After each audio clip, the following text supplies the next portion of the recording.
আজকে সকালবেলা বাতাসটা একটু বেশি মনে হচ্ছে। শীতের দিনে সকালবেলা বাতাস হলে অনেক বেশি ঠান্ডা লাগে মনে হয়। তো ঠান্ডা বাতাস উপেক্ষা করে তারপরও বেলকনিতে এসে দাঁড়ালাম। আমার বেলকনি বাগানে এত সুন্দর একটা গোলাপ ফুটেছে, আসলে না দেখে শান্তিই পাচ্ছিলাম না। হ্যালো এভরিওয়ান, আসসালামু আলাইকুম, ওয়েলকাম টু স্মৃতিস ডায়েরি। আসলে মেয়েরা মনে হয় একটু বেশি ফুলপ্রেমী, ফুল ভালোবাসেন এমন মেয়ে পাওয়াই মুশকিল। তাই তো সাত সকালে বা ঠান্ডার মধ্যে এই বেলকনিতে এসে ফুল দেখছিলাম। এবারের ফুলটা অনেক দিন গাছে থাকলো, একেবারে এক সপ্তাহ হয়ে গেছে, তারপরও কত সুন্দর সতেজ। তো প্রতিদিন তো বাসায় থাকি, তো আজকে ভাবলাম বাচ্চাদের নিয়ে একটু বাইরে বের হই। তো কোথায় যাবো চিন্তা করতে করতে চলে আসলাম পিৎজা বার্গে। বর্তমানে বরিশালে তো পুরো হাইপে আছে এই রেস্টুরেন্টটা। তো এদের ফুড আর ডেকোরেশন দুটোই খুব সুন্দর, খুব ভালো লাগলো আমার দেখি। আসলে হবেই বা না কেন, ফুড কোয়ালিটি ভালো দেখি তারা এতটা হাইপে চলে আসতে পেরেছে। তো এই তো আমরা খাবার অর্ডার করে দিয়েছিলাম, খাবার এত তাড়াতাড়ি এসেছে দেখে আমার খুব ভালো লাগলো যে মাত্র 15 মিনিটের মধ্যে খাবার চলে এসেছে। তো আমরা নিয়েছিলাম এখানে বারবিকিউ মিট মেশিন মিডিয়াম সাইজের একটা পিৎজা, আর নিয়েছিলাম আমেরিকান ফ্রাই, সাথে পেপসি তো ছিলই। খাওয়া দাওয়া করবার এত সুন্দর ইন্টেরিয়ারে একটু ফটোশুট করবো না সেটা তো আর হয় না। তো খাওয়া দাওয়া করে আমরা কিছু ফটোশুটও করে নিলাম। তারপর তো এই তো বাসার উদ্দেশ্যে রওনা দিচ্ছি। তো আমার বড় ছেলে বললো বাসা যাবে না, সে এখন আরো কিছুক্ষণ ঘুরতে চায়। তো এখন যেহেতু রাতের বেলা হয়ে গেছে, রাতের বেলা তো বাইরে ঘোরা ততটাও সেফ না, কারণ প্রচুর ঠান্ডা পড়েছে বাইরে। তো কি আর করা, চিন্তা করতে করতে ওদেরকে ভাবলাম একটা ইনডোর প্লেগ্রাউন্ডে নিয়ে যাই। তো এখান থেকে কাছেই মাত্র 10 মিনিটের পথ বিবির পুকুর পাড়। তো ওখানেই নতুন একটা ইনডোর প্লেগ্রাউন্ড ওপেন হয়েছে। তো ভাবলাম আজকে ওখান থেকে কিছুক্ষণ বাচ্চাদের ঘুরিয়ে নিয়ে এসে ওদেরকেও ভালো লাগবে অনেক। তো যেহেতু অটোরিকশাগুলো একেবারে মেন রোডে আসতে পারবে না, তো সেজন্য আমাদেরকে বিবির পুকুরের মাথায় নামিয়ে দিল। তো এখানে আমরা একটু বিবির পুকুরের সৌন্দর্য দেখছিলাম।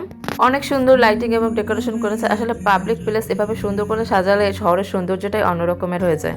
তো এই তো বাচ্চাদের নিয়ে চলে আসলাম তাদের কাঙ্ক্ষিত খেলার স্থানে। তো এটা হচ্ছে গেম গ্যালাক্সি। আমি আমার আগের ভিডিওতে আরও একদিন বলেছিলাম যে বরিশালে এই ধরনের খেলার ইনডোর প্লেগ্রাউন্ড বাচ্চাদের জন্য অনেক বেশি জরুরি। তো বলতে না বলতে নতুন আরও একটা প্লেগ্রাউন্ড ওপেন হয়ে গেল।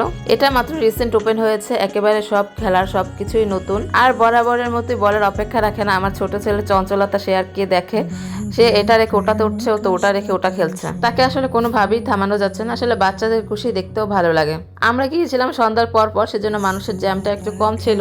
তবে আমরা যখন বেরিয়ে আসছিলাম তখন কিন্তু প্রচুর মানুষ হচ্ছিল, আর প্রচুর বাচ্চারা এনজয় করছিল। এই দেখুন আমার বাচ্চার অবস্থা, সে এ মাথা থেকে দৌড় দিচ্ছে তো আর এক মাথায় চলে যাচ্ছে। তাকে যে ভিডিওতে একটু ক্যাপচার করবো সেই সময়ও পাচ্ছি না।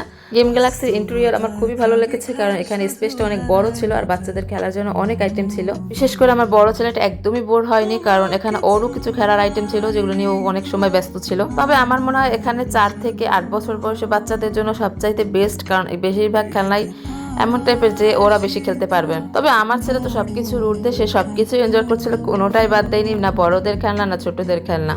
এই যে এদিকে আমার বড় ছেলে পুরোই গেমে ব্যস্ত, আর আমার ছোট ছেলে সেও ভালোই মাশাআল্লাহ দৌড়াদৌড়ি করছে, খুব অ্যাক্টিভ ছিল পুরোটা সময়। এখানে এসে যে অভিভাবকরা বোর হবেন তারও কোনো উপায় নেই, কারণ অভিভাবকদের জন্য অনেক সুন্দর সুন্দর গেম আছে যেটা খেলে আপনিও সময় পার করতে পারবেন। আসলে দেখতে দেখতে কখন যে আমাদের সময় পার হয়ে গেল সেটা আসলে আমরা নিজেরাও টের পাইনি। পুরোটা সময় বাচ্চাদের সাথে আমিও খুব ভালো এনজয় করেছি, খুব ভালো একটা দিন কাটালাম। তো এই তো ছিল আজকের ব্লগ। তো কেমন লাগলো আজকের ভিডিও সেটা অবশ্যই জানাবেন। সবাই ভালো থাকবেন, সুস্থ থাকবেন, স্মৃতিস ডায়েরির পাশেই থাকবেন। ধন্যবাদ।